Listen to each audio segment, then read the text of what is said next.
Ver una pintura en alguna pared o en otro lugar hace que nos pongamos a ver los detalles de esta, fijándonos en los detalles que el artista quiso poner para expresar algo.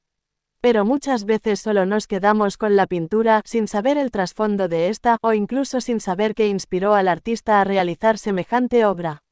Tragedias, muertes, enfermedades, desamores y adicciones son las cosas que tuvieron que pasar muchos para poder crear obras fascinantes. 1. Frida Kahlo. Una vida llena de dolor y de pasión. Frida no solo sufría físicamente, sino que también sufría sentimentalmente, en donde sus pinturas eran la prueba evidente de ello. En su juventud enfrentó un accidente de autobús que le ocasionó muchas fracturas y achaques que padecería por el resto de su vida. Esto la llevó a dibujar La columna rota, 1944, en donde se autorretrató desnuda con el torso abierto, dejando entrever su columna rota sujetada por un corsé de acero que le fue ordenado para sujetar su cuerpo. Si analizamos bien, su cuerpo está lleno de clavos, pero hay uno especialmente grande incrustado en su corazón, mostrando que no todo su sufrimiento era físico, sino que también soportaba una enorme tristeza.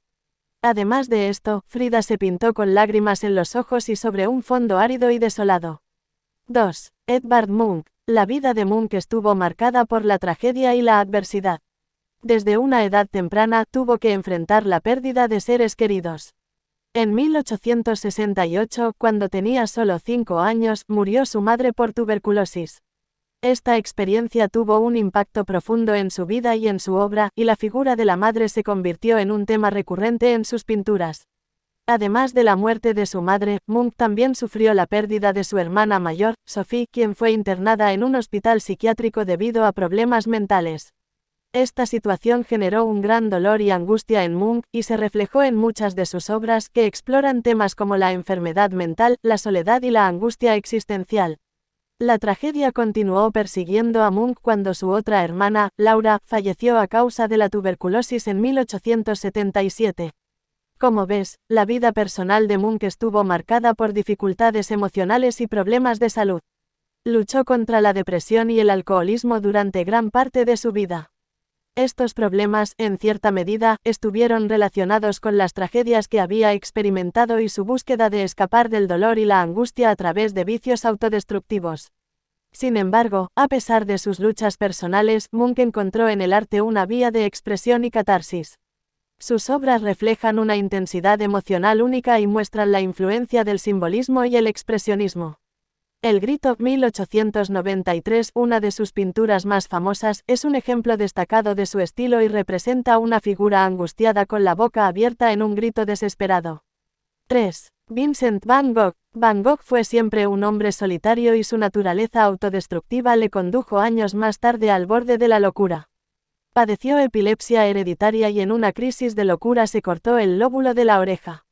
En enero de 1889, Van Gogh recibió el alta en el hospital en Arles después del incidente que dañó su oreja izquierda. Aún así, pensó que su estado mental no se había recuperado y meses después, en mayo, Van Gogh se internó en el asilo Saint Paul.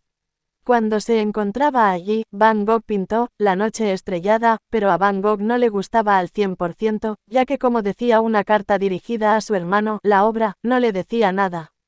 En mayo de 1890 se suicidó de un tiro de revólver cuando regresó a París. 4. Rembrandt Harmensum van Rijn. ¿Cuál es la peor tragedia que puede vivir un padre? Exacto, la muerte de un hijo. Imagínate a este artista que tuvo que lidiar con la muerte de toda su familia, a excepción de su cuarto hijo, Titus van Rijn. El final de su tragedia y el inicio de su locura fueron en 1642, cuando perdió a su esposa Saskia al dar a luz a su último hijo. Afirman que Rembrandt pintó El regreso del hijo pródigo, 1669, sobre el lecho de muerte de su esposa, pues ningún momento fue más difícil de sobrellevar para el pintor que la muerte de la única persona que él creía se quedaría a su lado hasta sus últimos días. 5. Vasily Kandinsky. Al igual que Rembrandt, pero, un poco menos trágico, fue lo que vivió el artista abstracto en medio de la Revolución Rusa en 1920 al morir su hijo que había nacido el mismo año. Kandinsky era conocido por combinar sinfonías e historias con múltiples colores, representando un estallido de fuerza, odio y lucha.